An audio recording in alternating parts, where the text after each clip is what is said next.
Hey everyone, sorry I haven't posted in a while. I've been super busy with my personal life and other things, but I'm here now. And today I want to talk about the Sonic X Shadow Generations Dark Beginnings animation now that all 3 episodes are out. I can finally discuss them as a whole instead of having to review each episode individually, so I'll share my thoughts on the entire miniseries.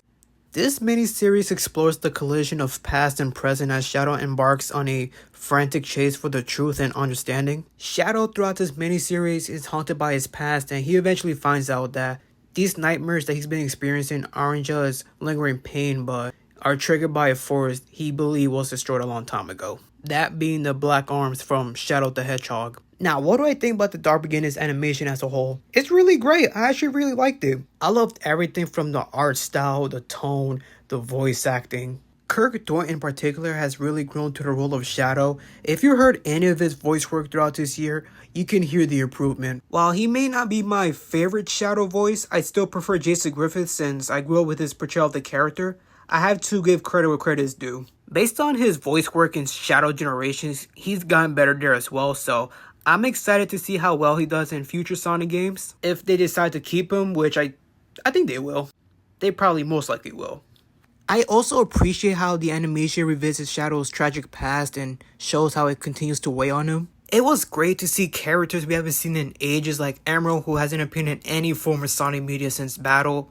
They also brought back Commander Abraham Towers, who we haven't seen since Shadow the Hedgehog, and of course Maria and Jared were bound to appear since this miniseries does focus on Shadow's backstory. What's really exciting is that Maria might actually play a larger role in Shadow Generations, so I'm looking forward to that. Everything from the scripting, storyboarding, and animation are all top notch. The tone is a perfect blend of somber and action-packed, exactly what fans would probably want to see from a Sonic anime. This miniseries just hits the right beats of a mature, adult-oriented anime where it counts. Speaking of which, what's it going to take for us to get a full-on Sonic show like this? Seriously, just make it happen. All the animation they put out leading up to new games have been great. They should really consider making a full-on series or even a movie in this style someday because it's just really good. I honestly don't have anything bad to say about this miniseries at all. At first, I was worried about how they handle Shadow's character in this, especially since Shadow's portrayal hasn't been the best in past Sonic media, so I had my concerns. If they got Shadow wrong in this, people would have definitely bashed it, but thankfully that's not what happened and Shadow was portrayed perfectly. Before I wrap up this video, I want to give a quick recap of all 3 episodes. I'll keep it brief so that this video doesn't end up super long, so here it goes. In episode 1, we see Shadow grappling with his tragic past filled with loss and conflict. He experiences vivid nightmares that intrude upon his waking life, suggesting that a sinister force is trying to draw him back to his dark history. The episode establishes an emotional tone as Shadow reflects on his bond with Maria Robotnik and their shared experiences on the Ark before the gun invasion.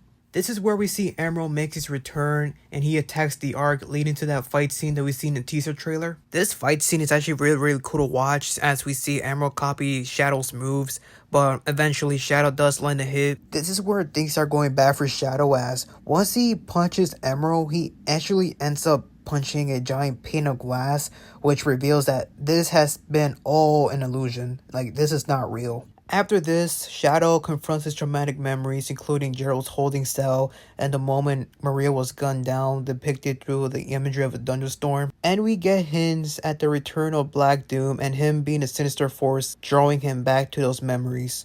We eventually come to present day, and Shadow goes on a quest to see what's going on and who's pulling him back to those memories. In episode 2, we do see more of Shadow and Maria on the Ark. And we also got to see a young Abraham Towers who does not like Shadow at all.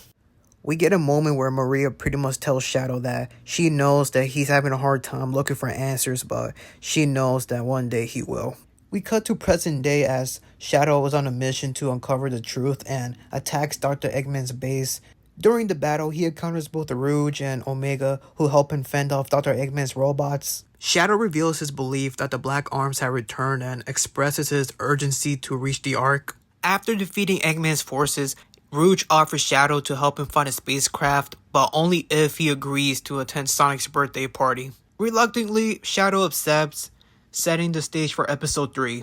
In episode 3, we see Shadow along with Rouge and Omega infiltrating a gun military facility to reach the Ark. Gun, who caused Shadow so much pain in the past, now stands in his way. We get a scene where Shadow fights his way through the robotic defenses, showcasing his abilities. As Shadow enters the spacecraft, more gun forces arise, but before they could have done anything, we see Commander Abraham Towers show up and told the gun forces to stand down. While Shadow's on the spacecraft, heading his way to the Ark, memories of Maria begin to resurface, adding emotional depth to the episode.